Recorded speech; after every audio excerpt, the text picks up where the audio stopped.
Good evening, ladies and gentlemen. I'm Ryan Bijan, host of COWTOWN Movie Classics, and we're kicking off spooky season a little early with one of my favorite science fiction horror hybrids from the 1950s. From England's Hammer Films, it's the original Quatermass Experiment, written by the legendary science fiction author Nigel Kneale and directed by VAL Guest. So joining me tonight is a wonderful film historian, producer, raconteur, and a good friend, Mr. Daniel Marino. How are you doing tonight, Dan? I'm doing excellent, Ryan. Thank you so much for having me, as always. Very excited to be participating in discussing this film tonight. You left out of my intro there, also massive Quatermass enthusiast. So I'm very excited for everyone tonight who maybe has seen it. Then, much of what we'll be saying, I'm sure, will be common knowledge to them. But there is, for those who haven't, you're really in for a treat. So the Quatermass Experiment was released in 1955, courtesy of Britain's famous Hammer Film Productions, which, if you know me, I'm a huge Hammer horror fan. Now, our audience might best know Hammer Films as a producer of these very lush, lavish, technicolor gothic horror films: The Curse of Frankenstein, Horror of Dracula, The Mummy, starring the amazing Peter Cushing and Christopher Lee. And we usually attribute that horror boom in the 50s to The Curse of Frankenstein, but the Quatermass Experiment actually beats it to the punch by 2 years. So in a lot of ways, the Quatermass Experiment might be the first great Hammer horror film. I think you're quite dead on with that assessment, Ryan. There's a lot that's interesting when one considers the what we're really witnessing ground zero of, and we're witnessing ground zero of a few things with this film, or at least slightly preceding it with the original BBC broadcast of the Quatermass Experiment. But I think you're quite right to identify that Nigel Kneale, while I think to my knowledge never actually having penned for hire subsequent to The Curse of Frankenstein any films for Hammer, in many ways I think Hammer owes him quite a lot of royalties because not only is he has a very direct hand in the birth of Hammer as a studio. Subsequent to the BBC broadcast of the Quatermass Experiment, the very next thing that him and his director Rudolph Cartier embarked upon was an adaptation of 1984, which was what launched Peter Cushing's career into the limelight as being a very well-known name, which played no small part in him being one of the leading luminaries of Hammer Studios and the thing that made him a world-renowned star with The Curse of Frankenstein. Oh, of course. Now, as you mentioned, the Quatermass Experiment is based on a very successful BBC serial. How successful was it enough to be on Hammer's radar? Like, why were they interested in taking something that was already a popular series and bringing it to the big screen as a more truncated feature film? Well, that's an excellent question. And it's an interesting, one of the reasons I'm such a fan of the Quatermass series and the serials is that even to this day, sadly, I would have to say that it's a bit of a well-kept secret amongst enthusiasts and fans and, the aficionados and people that are like you and I, a big fan of history and things like that, really like to go back and investigate ground zero. And Quatermass is the ground zero of so many things. But one of the biggest things is that it's hard to understate how the original broadcast really transformed and in some people's minds really created what we consider modern television. At the time that this original BBC series came out, Nigel Kneale had an extensive background in writing, in the sense that he was a big fan of short stories and had just published a, relatively well-received collection of short stories called Tomato Cane and other stories, which I recommend people check out, and had been, as I said, very well received by the public. However, it did not have a lot of commercial success, and he did not, for some reason, find himself very enthused at the idea of writing novels. He was enrolled as an actor at this time at RADA, the Royal Academy of Dramatic Arts, and found himself, while enjoying it, frequently cast in many,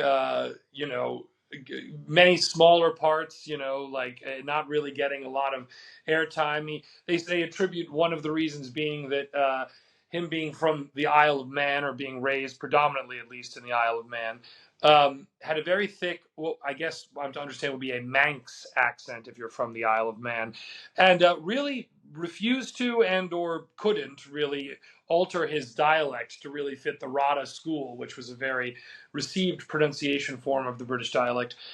So he had a very an excellent background for what he saw as a window of opportunity in television. At the time, the BBC, it's very sad to say that this original broadcast, there's only 2 surviving episodes of the original 6.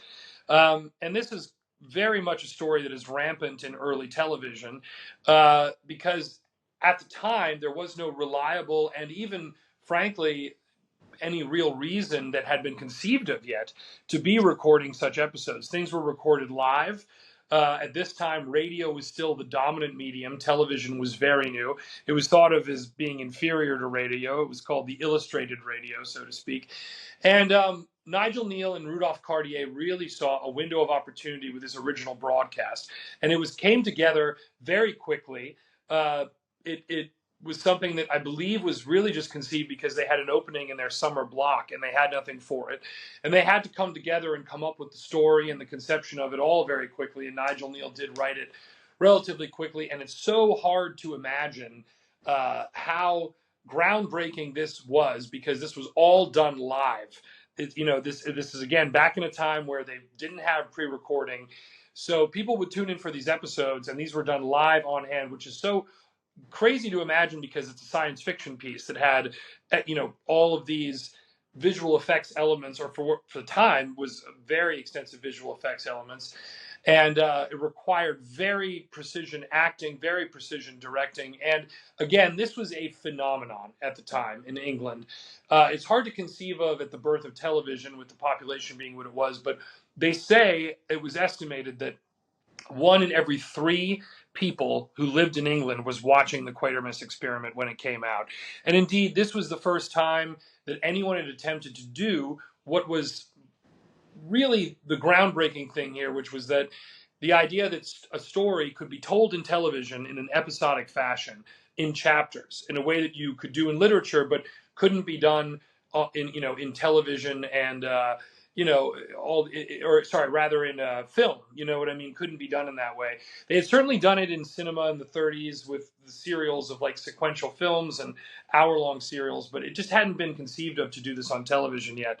And it was truly, truly groundbreaking. So why Hammer Films decided to pick them up, it's not mysterious, because it was one of the biggest hits of the time. And Hammer itself was exploring a lot of different, this was a ground zero as well, not just for television, but also for Hammer, because when they had taken it on, Hammer was still kind of finding its footing. It had not broken out as knowing we want to do horror, we want to do genre, we want to do science fiction. They had not become known for that. And when they had bought these rights from the BBC, which sold them to them much against Nigel Kneale's will, he had no authority in it, no real whatever, they really kind of made it their own. And this was the thing that changed the direction entirely for Hammer Films. When the success of the Quatermass Experiment, they which in the US was released as The Creeping Unknown, they said, this is the direction we want to go. This is where we see a marketplace opening for us. And they kind of went full steam ahead, never looked back, and shortly after that optioned the rights for all the famous Gothic recreations that we now know them for. It's quite a fascinating film. I know a lot of people, when we mention 1950s science fiction, it may have a reputation as being kind of corny or low budget, or there's a cheesy guy in a rubber suit. But, I feel like watching Quatermass Experiment today, or, as you said, The Creeping Unknown, this is a very somber, noir drench. It almost looks like a newsreel. This is quite a very effective film tonally. And who would you attribute that to? Val Guest, the director? Was that just Hammer's style at the time? Well, this would have been the invention, I suppose, of Hammer style, in a sense. I think absolutely Val Guest deserves a tremendous amount of credit for it. I always think I'm quite a fan of Val Guest, and I think when we talk about the genre auteurs in cinema history. He's one that doesn't quite get the credit he deserves. He had quite a storied kind of journeyman career, but he directed many genre exercises, the Quatermass films being some of the best examples, that really are definitive and very, very idiosyncratic. Where he had a very clear, I think, auteur voice. Not to mention films like The Day the Earth Caught Fire, as well as the Nigel Kneale scripted, I believe, Abominable Snowman, which was similarly adapted from a BBC radio serial. I think one of the things you're identifying, Ryan, it's not an easy question to answer where that comes from. I think that it's very much steeped in the time that it came in. I mean, one of the things that's really special, I think, about the miniseries, not to draw too far away of a comparison, but whenever people talk about things like the Beatles, for example, I always think to myself, it's funny because when you follow the chains of influence, we have this thing we call pop music today. We have this thing that we call episodic television today. We have all the things that came from Hammer afterwards. But, when the Beatles were writing music, they really created that genre. And they didn't sit down and say, how do I create a genre here? How do I create a style? How do I create a look? I think all the great films, genre films, and all that come out of just trying to tell a good story. It happens to be science fiction. But the beautiful thing about the Quatermass serials is that I don't believe he was, in his mind, saying, I'm telling a science fiction story. It has science fiction, it has horror, it has some comedy in there, it has some philosophical sort of cosmic kind of extrapolations. They're just trying to tell a great story, and they're trying to act it well. It happens to have some fantastical elements, and I think out of that comes what was birthed a very specific style for Hammer. But does anyone set out to create that? I don't know. It's a hard thing to know the answer to that. But it was certainly steeped in the traditions of the time. Certainly. Now, I know there's probably several people in the audience who've never seen this film, perhaps never even heard of this film. What do they have to look forward to in the next 84 minutes? Well, I think, as you just pointed out, one of the really fascinating things about being a fan of the Quatermass series is, it's a hard thing to exactly pinpoint, but part of what is exciting about it as someone who's an enthusiast is there is a sense somehow of when you're a fan that you're a bit of an archaeologist, and this is a bit of a scavenger hunt, because the conception of this character and the conception of these stories, when you follow all of their media iterations, you're really getting, you find great things in every version, and yet none feels totally complete, and that yet none really feels, totally extricated from the original, right? In the case of the film everyone is about to see, what I think is truly singular and unique about it is that the BBC series was very much kind of its own thing. And while this takes a lot of the greatest hits from that series and condenses them into a singular story, it's a film that works almost on its own, separate from the BBC serial. And while it is a little bit more steeped in the genre traditions of the 50s, I think it very successfully capitalizes on everything that was going on with drive-ins at the time, with the average sci-fi horror stuff, in a way that is a little more in line with the common, popular imagination. I think Nigel Kneale almost explicitly wanted to move away from that to some extent with the serial. And yet, strangely, it's an extremely successful, it's one of the most successful, I think, first contact alien horror films of the 50s, completely independent of the BBC serial. So what you're going to get is not only something with some great, very interesting ideas, extremely well acted, well told story, very erudite film for the time, but you're also going to get all of the pulp thrills that one would love from any great 50s kind of drive-in sci-fi horror film. Without further ado, Brian Donlevy conducts the Quatermass Experiment. Now, one of the big points of contention of the film, I certainly enjoy his performance, is the casting of American star Brian Donlevy as what is written to be a British government professor or scientist. And, certainly Brian Donlevy's very gruff American portrayal might be at odds with some of the material. Where do you fall on that line?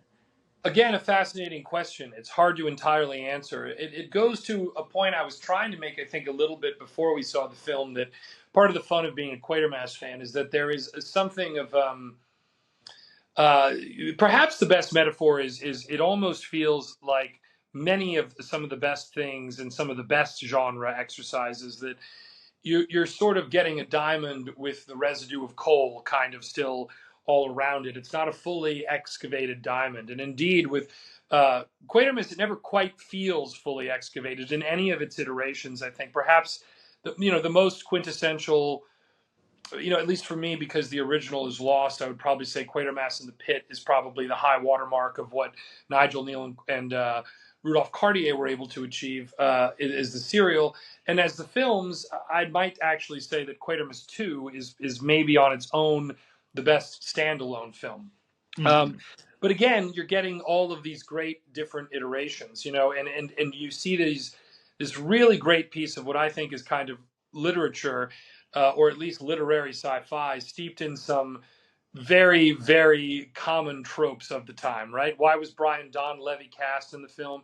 He was cast in the film because it was very common at the time to cast an American star to help with overseas sales. And indeed, one of the comical things about it is some of the reviews at the time are like, well, he's well suited against the British cast as the American scientist who's kind of got his gruff impatience with the Brits. And yet it's never really made clear if he is supposed to be American, overseas, if he is British, but we're just kind of being willfully exculpating him a little bit on not having an accent, and we're just kind of supposed to ride along with it, which again happened quite frequently in all the genre exercises of the time. I think there's a lot to like in Brian Donlevy's portrayals. Um, in some ways, I think it's recorded that Nigel Kneale's um, their original choice in the serials was Andre Morel, who went on to play it later, who's excellent as the character. However, they ended up getting Reginald Tate, who seems to, in some people's, at least in his mind, be quite perfect for the role. Unfortunately, we have very little of his performances of it because the first serial was not recorded, or the subsequent episodes weren't recorded, and he passed away actually shortly after that. And one wonders if he might have had a sort of, Doctor Who kind of style fame, afterwards, if we had recorded them, if it had gone on to be something more of a series. But it's a fascinating character, and I think when you actually have to judge the his performance, you have to think of what Nigel Kneale is kind of bringing to the character as a whole. There is something almost. What's kind of brilliant about the character is encapsulated all of the schizophrenia of the postmodern scientific experiment. There's something quite Frankenstein-like, I actually think, about the Quatermass character, particularly Brian Donlevy's portrayal. He seems, it's not uncommon actually to Peter Cushing's portrayal of Frankenstein in later films. As I always say, you can't, the best way to play the villain, no one is to not be the villain. No one thinks they're the villain. Quatermass is a fascinating character. He seems single-handedly responsible and believes there is a moral imperative in exploring the stars. And yet all of the films are about all of the tremendously horrible consequences of his desire to explore the cosmos. And yet he feels a great deal of culpability and responsibility in it, tries to solve it, and yet is undeterred in his desire to continue to explore the cosmos, despite it always bringing these negative ramifications. And so you see the dichotomy, I think, of all of science right there. You know what I mean? Embedded in the character. Brian Donlevy's portrayal I particularly like because, you have there's a sort you see that you see both sides of that mania. You see that because he's American, you see that sort of gung ho, almost kind of like Gary Cooper-esque, and maybe he's coming to mind because I know you were just doing a piece on him. But you see that sort of American, like we got to do the right thing, but you also see the fact that he kind of steamrolls any kind of real objections or consequence. Like there's never any, it seems, doubt in his mind, and to the point, and I'll not to go off on a tangent on a separate thing. But one thing I do want to mention, we get a very different ending in the serial that, again, is unrecorded than what we get in the film. And again, this is what I mean by being a bit of an excavator and archaeologist with the Quatermass character and the stories. What's a really cool ending to the serial is sort of totally left out here, which is that in the serial, it's alluded to here in the film, though they go into more depth. The character is almost something like the alien is a bit of a living cosmic ray. It has no embodiment, right? And the idea is that it consumes living things and takes on the persona of the last thing it consumed, right? And within that, it also has all of the sort of voices of everything else. So it's amalgamating everything it consumes, right? So really, when you see the character, you're actually seeing this created thing that's a symbiosis of all three. And what's really neat about the original is that rather than have the sort of much more in keeping with the drive-in horror, electricity, big monster kind of thing, and probably couldn't have been done in the serials to the effect that they've done it, although it's reported the creature effect in the serials was actually quite effective from the photos we have. Quatermass actually went out of his way to... The conclusion is that he uses words and logic to reason with the three astronauts still trapped inside the creature to somehow subsume consciousness, commit suicide themselves, and reject the creature. And he somehow, through speaking to them, is able to get them to revive consciousness and reject the creature and destroy it. It's a very fascinating scientific trope. It almost has sort of semi-religious implications because there's a sort of exorcism going on. And that's how it's concluded. Now, this is obviously something in the film you get none of that, right? And it's a much more, classic intro thing. However, one thing you do get, case in point for the archaeology of it, as soon as it's over, the ending you get that it seems more of a Val Guest creation is Donlevy just immediately ignoring everybody, walking right out of the church, and we have that excellent sort of idiosyncratic ending for the character where it's like, I'm going to need your help. And he says, why? He's like, we have to start again. And he walks off in there, and this is, again, gives a dimension to the character that isn't in the serials, so this is why it's really hard to say. I think his performance is very good and works for what it is. There is no definitive Quatermass, really. We're always getting little different glimpses. Some people do one better, some people do other things better. It's a very fun thing about being a Quatermass fan. Right, and I'm glad you bring up that ending because in a lot of ways the tone of that ending certainly sets the stage for what we see later with Peter Cushing's Baron Frankenstein. He never learns his lesson. He just wants to keep doing it and Keep doing it until he going, gets it right. and he believes there is a kind of moral imperative to it, Yeah, and it's fascinating in spite of the consequences. And I recently showed the film, rewatching it for this to a friend who had never seen them, and it was fun to get to see his reaction. But the very first thing he said was, "It was great. It was fun. The character is so quite obviously insane." I don't know if that is really people's takeaway. But it is a fascinating character, and it really embodies all of the tropes we see in good science fiction in this film. Mm-hmm. It's funny. I didn't want to cut you off from your next question, but there's a lot of really fun things too about now this film. One thing I do want to say, which is exciting, and maybe it's lost a little bit of its teeth, but I just didn't want to let this tidbit slide because it's a really fun one. It was originally, I think, released in the U.S. as the Creeping Unknown on a double bill with Bela Lugosi's The Black Sleep. And I believe, if I'm not mistaken, the Guinness Book World Records has it that there was I think a 9-year-old boy. Let me just make sure on my notes here, right? A 9-year-old boy died of a ruptured artery in the cinema at Oak Park, Illinois, during the screening of this double bill. And the Guinness Book of World Records has held that this is the only case of an audience member actually in history dying of fright during the screening of a film.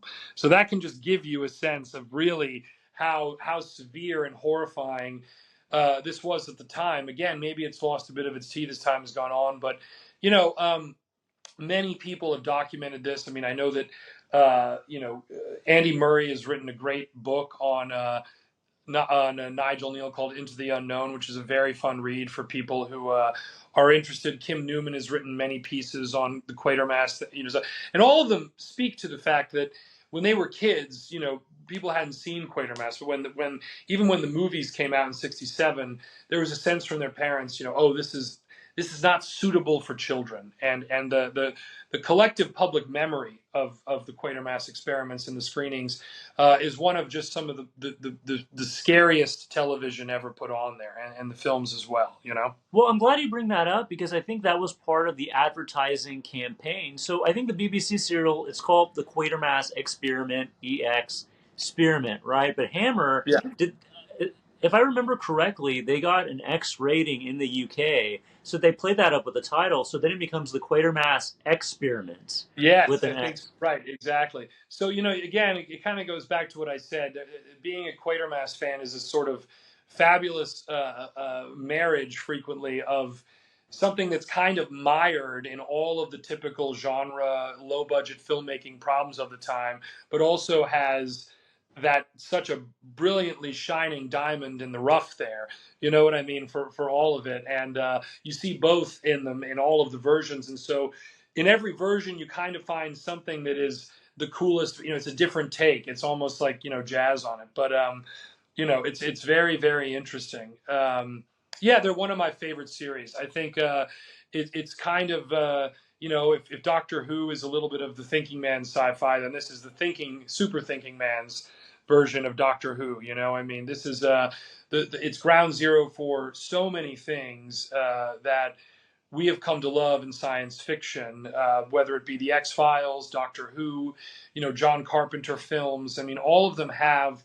In fact, not to jump ahead because I don't want to ruin it for people, but a lot of the tropes of Quatermass and the Pit end up really, I think, kind of being the basis of Ghosts of Mars, the John Carpenter film, which came out much later. So he was a big Quatermass fan, but this notion of kind of blending this cosmic horror, there's something very, very Lovecraftian about all of Nigel Kneale's work, and yet he takes it into the cosmic and the science fictional in maybe the best way of almost anyone that's ever done it.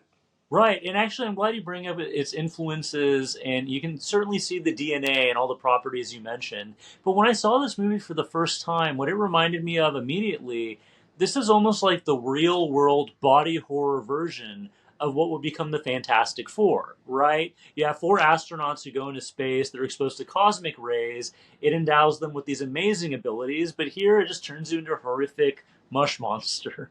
Right, that Ultimately. comes together. Exactly. Yeah, you're not wrong. I mean, it's I do wonder, I don't know if they've ever cited this or said it, but I do wonder if Stanley or Jack Kirby had seen The Creeping Unknown, if it was a direct influence on that. well, it would not surprise me, as most I think people who grew up at that time, who ended up becoming fans, they saw all of these films and they deeply, deeply influenced them.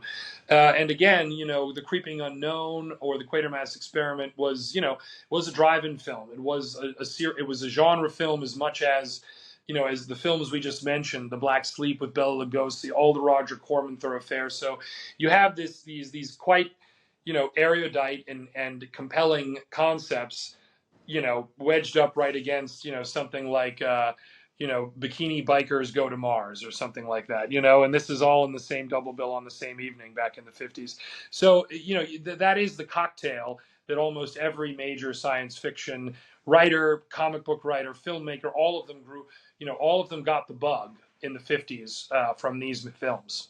Yeah, and to mention, like, the Quatermass Experiment is an example of very, like, deep Lovecraftian horror, right? When we get to the end of it, we see this giant pile of meat, this abomination that's taking over the abbey. I don't even know what you would call it at that stage. But do you know, how was that creature designed? What was that made of? Because it looks so real and it's just pulsating and creepy and gross. In the film, I really don't know. I had the same thought, and my friends, when I showed them who had never seen it, they Yeah. said, "Yeah, the creature looked very good for the time period, comparatively."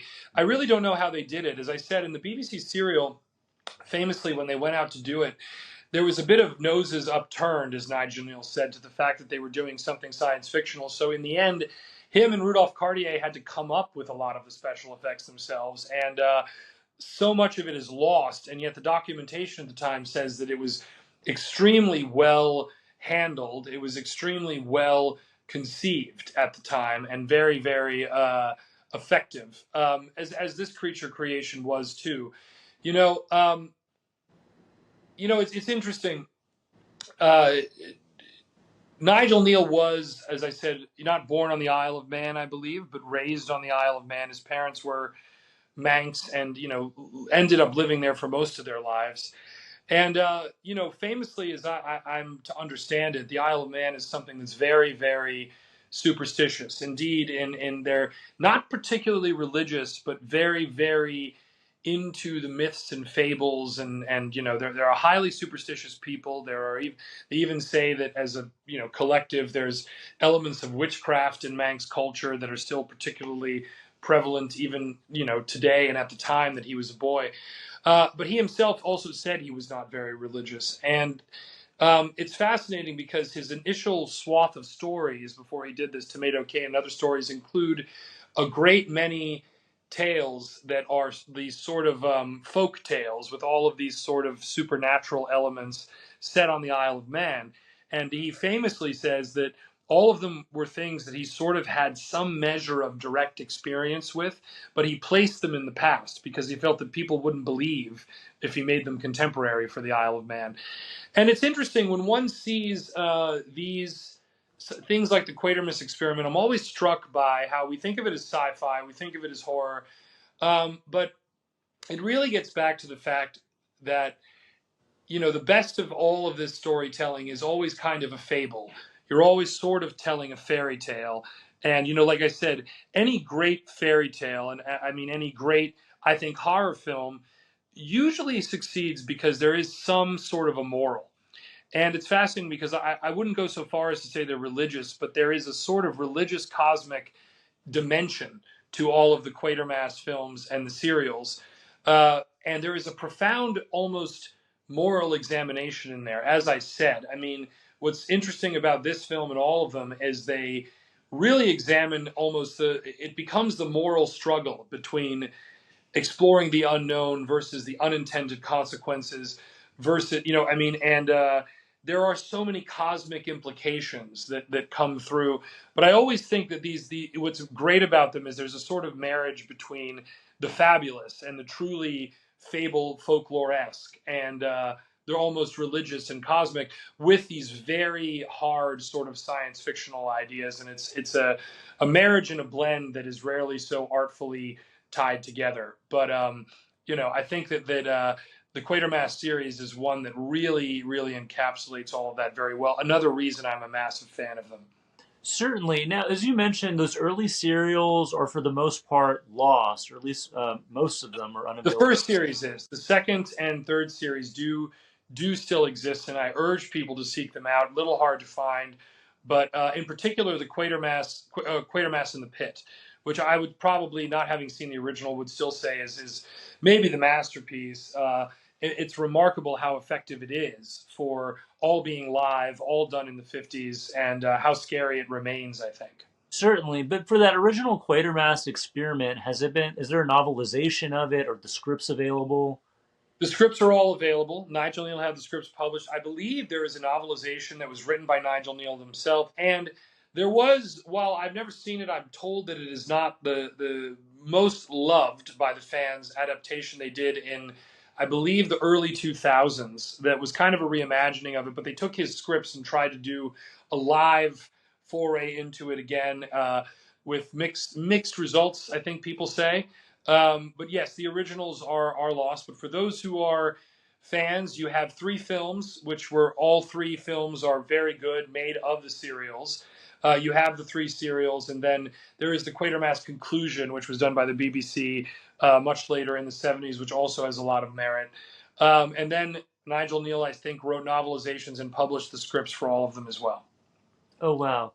All right, I think we can start winding down. I mean, I would love to get into the sequels, but I kind of want to say, in case we ever do Quatermass 2, we can Well, save it. I hope people, yeah, I hope people seek them out. It's really the high watermark in genre writing is Nigel Kneale, and it's a shame that even today, as much notoriety as he has, he is still not the household name in the science fiction world that he should be. I think that, Ryan, in conclusion, all I would say to people is I hope they enjoyed the film, and I would urge them to seek out not just Nigel Kneale's work with Quatermass, but all of the other things he's written, because there is a real treasure trove there for any science fiction genre enthusiast and beyond. Yeah. And if you're a horror fan, I didn't want to get too deep into this because I do want to save it for a later presentation. But Nigel Kneale, if you don't know his name, you might be familiar with some of his work. He was the original screenwriter of one of my favorite 80s horror films ever made, Halloween 3 Season of the Witch. But, we'll get into that in a future episode. We'll Correct. dig Yes, deeper he into that. got quite a storied and interesting career. Yeah. All right. Once again, Dan Marino, thank you so much for your time and your expertise. Thank you so much, Ryan, for having me as usual. And yes, always a pleasure. And sadly, as I always say, I wish I could be there to watch them myself in person. Oh, absolutely. But once again, you are here with us in cosmic spirit. Yes, yes, I. That's correct. Yes. All right. Well, if you're in the audience, I hope you enjoyed tonight's film as much as we did. Once again, I'm Ryan Bijan. We'll see you next time.